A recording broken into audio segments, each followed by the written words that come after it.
reached the eye of the water, only Edward and one soldier remained battered, blooded, and broken in spirit.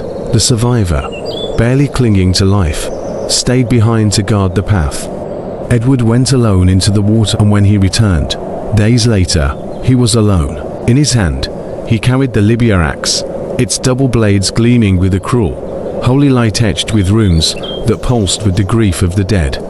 He rode in silence, passing the bones of his fallen men along the trail back to the city, and behind him, the wind whispered. The axe had returned, but the course had only just begun. When Prince Edward returned to the kingdom, clutching the Libya axe, the people flooded the streets with trembling joy.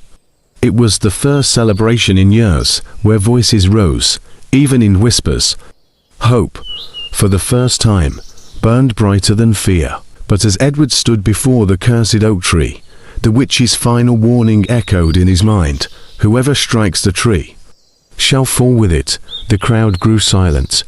No one stepped forward, and so, the prince, clad not in royal armor, but in the wounds and wear of sacrifice, stepped forward alone. My life, he said, raising the axe high, is not worth more than 10,000 others.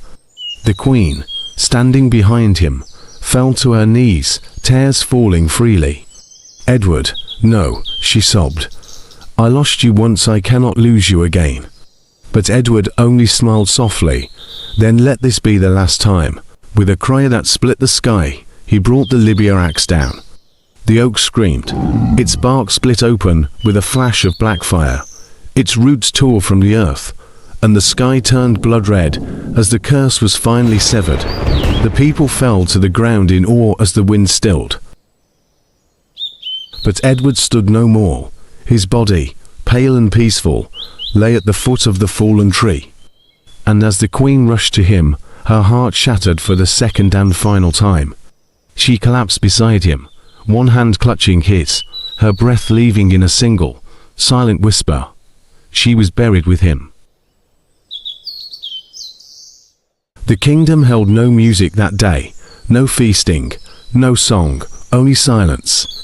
But it was no longer born of fear. It was the silence of mourning, the silence of honor, the silence of love.